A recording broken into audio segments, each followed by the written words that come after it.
The news of the missing animals spread like wildfire through the enchanted forest. All the creatures were deeply concerned. Where could they have gone? Who would do such a thing? And why? As days turned into weeks, hope began to dwindle. Many believed the animals were lost forever. Meanwhile, deep within the dark cave, the animals were held captive by an evil sorcerer. The cave was a labyrinth of twisting tunnels and caverns, and the air was thick with a suffocating darkness that pressed against them like a physical force. It was here in this place of shadows that the sorcerer honed his evil power, sapping the life force from unsuspecting creatures and binding their souls to his will. Inside the sorcerer's lair, the animals huddled together, their eyes wide with fear and their bodies trembling.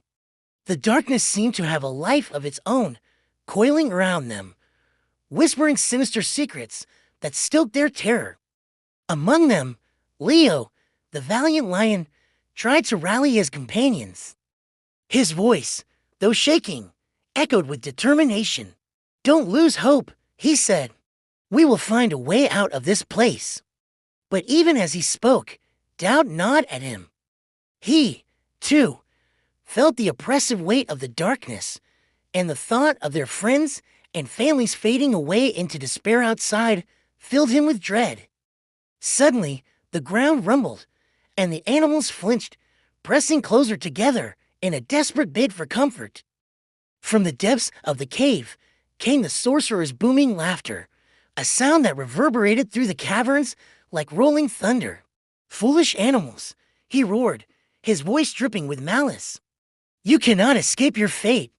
Your life essence is mine, and soon I shall be unstoppable." The animals whimpered, their eyes downcast. They felt utterly defeated, trapped in a prison of darkness with no hope of escape. Then Leo straightened his spine and let out a defiant roar. He knew he had to do something. Sitting around waiting for a rescue was hopeless.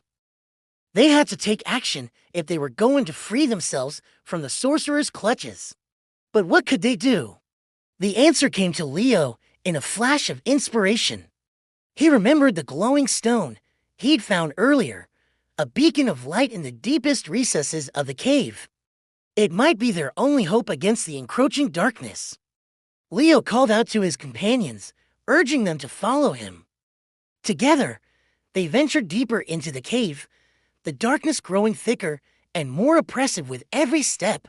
The animals stumbled over gnarled roots and sharp rocks, their determination fueled by a glimmer of hope that the light might banish the suffocating darkness. Suddenly, the tunnel opened up into a vast cavern, and the animals gasped. Before them lay a sight both mesmerizing and terrifying. In the center of the cavern sat the sorcerer, his hunched figure radiating an aura of malevolence. Surrounding him were countless crystals, each one pulsating with a sinister, sickly glow. But it was the largest crystal at the heart of the cavern that commanded their attention. It was a towering monolith of purest black, and from it emanated an oppressive aura that seemed to drain the very hope from their hearts.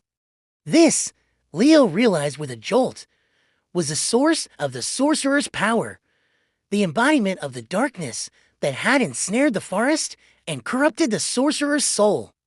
As Leo and his companions watched in horror, the sorcerer reached out a gnarled hand and touched the black crystal. A surge of dark energy coursed through him, and his eyes flashed with newfound power. With a triumphant cackle, he turned to face them, his gaze burning with malevolent glee. "So you found my lair, little animals," he hissed. "But can you escape?" The animals were paralyzed with fear, unable to move or speak. They felt utterly helpless against the sorcerer's overwhelming power. But Leo, summoning a deep breath, forced himself to stand tall. He knew they couldn't defeat the sorcerer with brute strength or magic, but they did have one powerful weapon, their unbreakable bond of friendship. It was a bond forged in the fires of adversity, tempered by the countless challenges they'd faced together. The sorcerer had underestimated the true strength of their fellowship, And now Leo was going to make him pay for that miscalculation. "We don't have to beat you," Leo finally said, his voice echoing with quiet confidence. "Because as long as we have each other, you can never truly defeat us." The sorcerer's eyes narrowed, and a low growl rumbled in his throat. "How dare you defy me?" he snarled.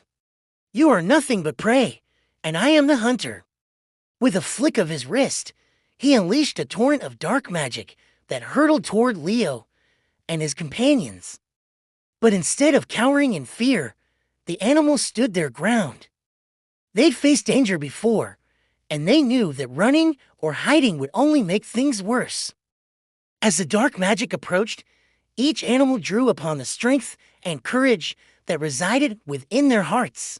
The rabbit, known for his swiftness, tensed, ready to dart out of the way at the last moment.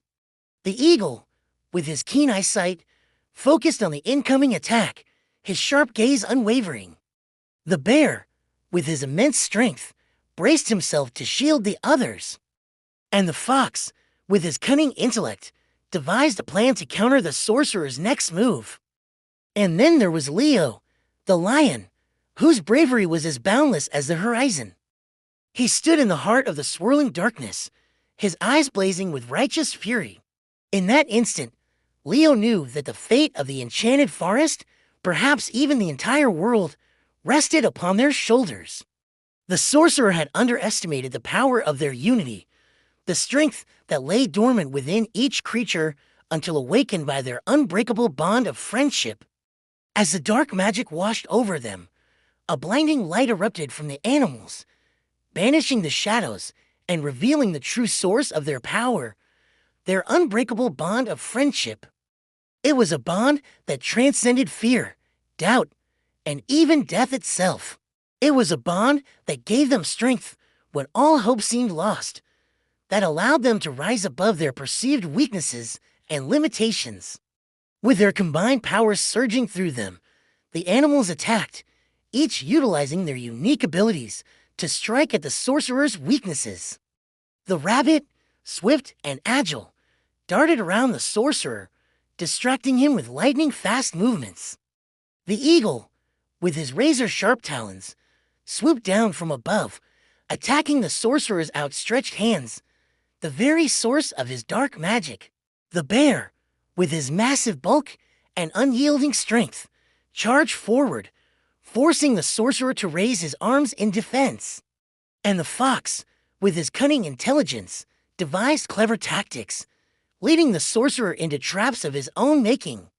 Through it all, Leo remained steadfast, his glowing stone held high, bathing the cavern in its ethereal light. The sorcerer, overwhelmed by the combined assault and weakened by the radiant light, faltered. His dark magic sputtered and died, and his form flickered as if a candle flamed in a sudden draft. With a final surge of strength, Leo stepped forward. His stone blazed with blinding brilliance, shattering the darkness that had clung to the sorcerer like a shroud. In that heart-stopping moment, the animals witnessed the sorcerer's true form, not a fearsome monster, as they'd imagined, but a withered, shriveled husk of his former self. His eyes, once blazing with malevolent power, were now vacant, reflecting the torment of his mortal soul. With a final, earth-shattering roar, the sorcerer vanished, his essence dispersed by the overwhelming light. The animals, battered but unbroken, emerged from the cave, blinking against the bright sunlight, the oppressive darkness of the sorcerer's cave a distant memory. As the news of their victory spread through the enchanted forest, a wave of relief and jubilation washed over the animals and their human companions. The forest, once shrouded in the sorcerer's gloom, now shimmered with renewed life, the trees rustling with joyous whispers, and the flowers blooming in vibrant hues. And so, the reign of the evil sorcerer came to an end, vanquished by the unbreakable bond of friendship that united these extraordinary animals. Their adventure, fraught with peril and sacrifice, had forged their bond even stronger, reminding them that true strength lay not in individual power, but in the unity of their fellowship.